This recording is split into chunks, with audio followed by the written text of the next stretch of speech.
Hi guys, today I'll be teaching you about drop 2 7th chord inversions, which are simply inversions of chords with 1, 3, 5, and 7 on the top 4 strings. They sound like this. They're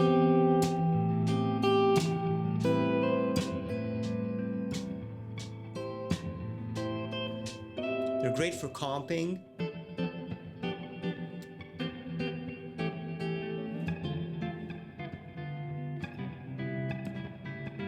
Okay, and they're great for creating chord melodies when you want to play the chords and the melody at the same time, like this.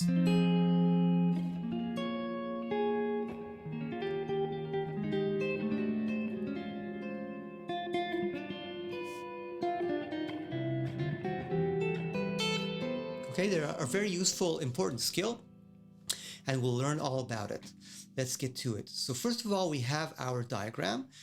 And the way to read it is look in the parenthesis 4, 3, 2, 1 as a column. These are your strings, D, G, B, and E. And if, for example, it says root position has the numbers 1, 5, 7, and 3, that means that if I have a C major 7 chord, for example, I should be playing C, G, B, and E.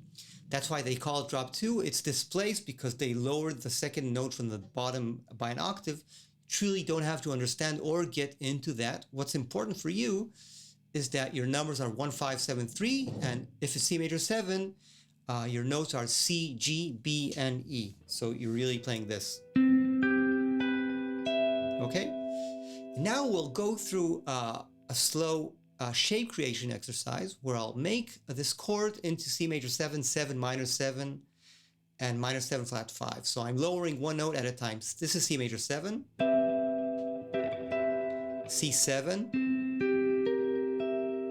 C minor 7,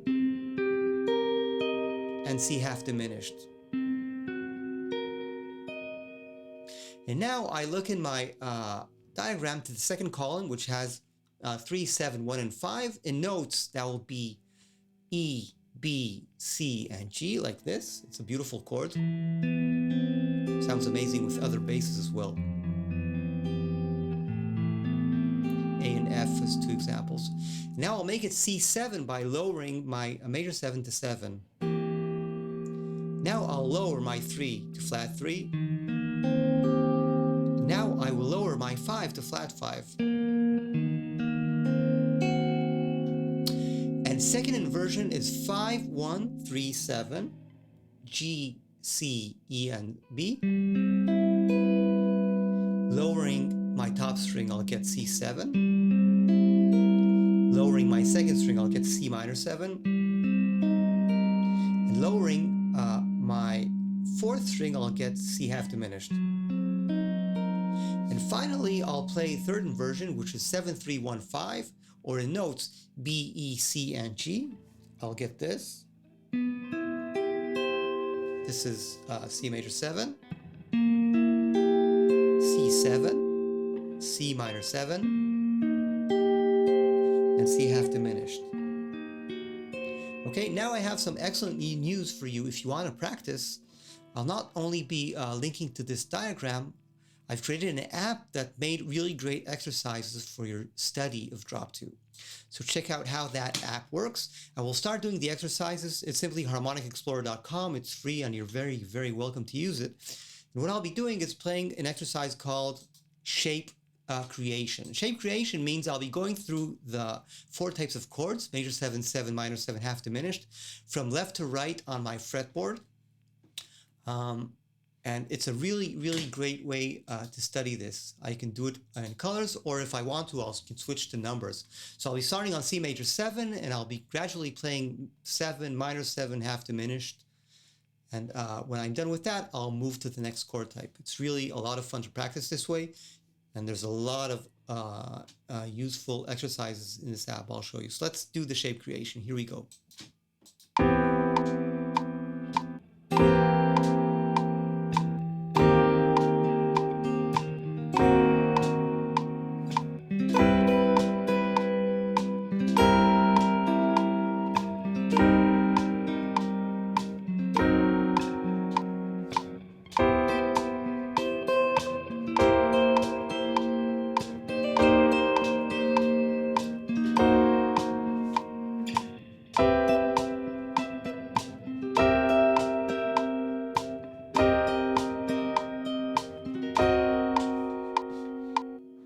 Okay, now that was shape creation, the exercise where I simply create all the different chord types that we have. And the next exercise is called, very logically, I think, all inversions, because what I'm going to do now is play all inversions of each chord type. So I'll do 4 C major 7s, 4 C7s, and so on and so forth. Here we go.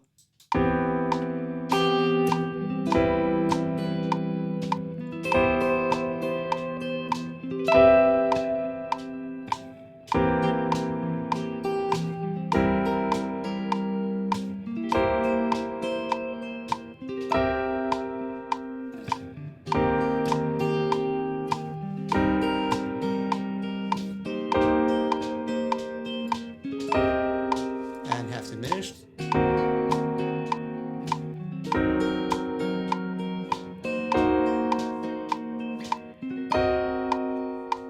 Okay, that's all inversions in the application. That's where you simply play all inversions of each chord type. Very important. Now the next exercise is also great. Basically, all 7 chords have, in C major 7, D minor 7, E minor 7, that's what we call the scale degrees, can be played in each inversion. Now, the thing here is, what I'll be doing is, I'll be playing all the 7th chord. It sounds like this. You'll get a glimpse of, it's this. It's simply all 7th chords within the scale, but I'll be playing it in all inversions. Now I'm going to start on E minor 7. There's a very silly reason for me doing so. I'm simply looking for the first root position drop 2 chord I can find. Let me remind you that here are the scale degrees in the diagram. Okay, so you can see there's C, D minor, E minor, but I'm starting on E minor simply because the lowest note I can find on my guitar is this, and it's going to be the 1 of E minor 7. That's why I'll start my first series on E minor. Then it will be the 3 of C major 7, there'll be the 5 of A minor 7, and the 7 of F major 7. And that's precisely how I taught this application to work, so find the lowest chord you can find. So let's do the diatonic series.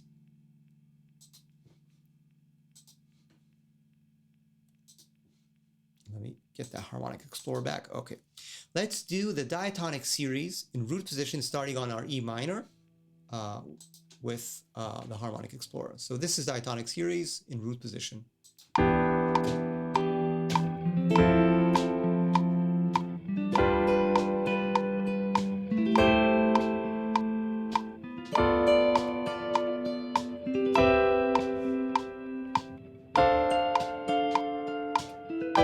Okay, the application doesn't do this, but I do recommend descending as well. Always good exercise. Okay, now let's do it in first inversion, and our starting point is that low E on the 4th string 2nd fret, but this time it's going to function as our C major 7. So this is diatonic series in first inversion. And don't worry about playing with a video. You can go to the app later, set the tempo to whatever speed you like, and you can really view this even in functions so you can see the numbers. Let's go.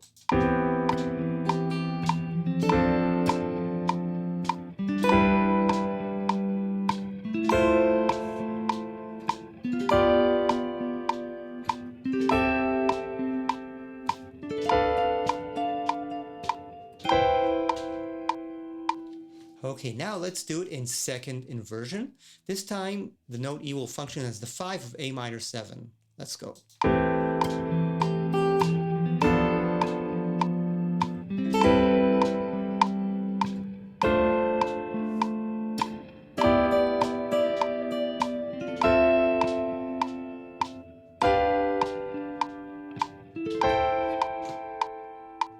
And finally, let's do this in third inversion, starting on F major 7, where the E is the 7. Here we go, from the 4th degree, F major 7.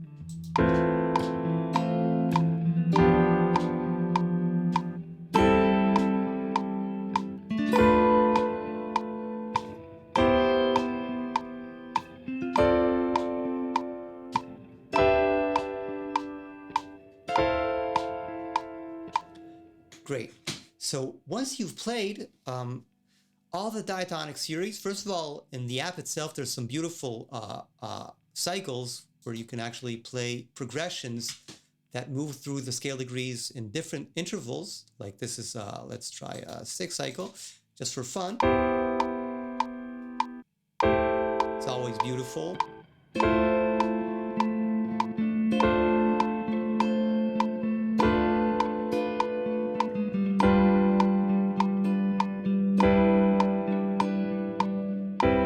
So that's one really fun thing to do.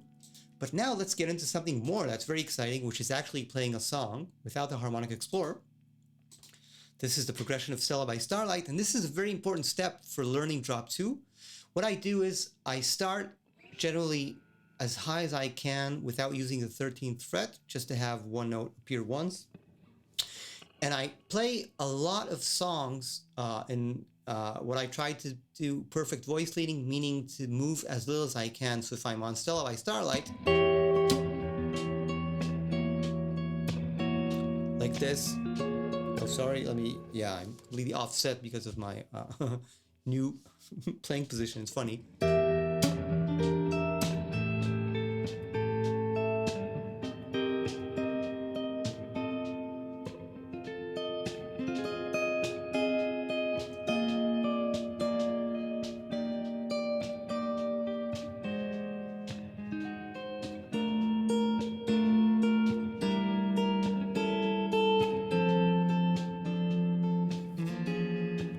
Okay, and let me tell you what the thought process is here for my E half diminished.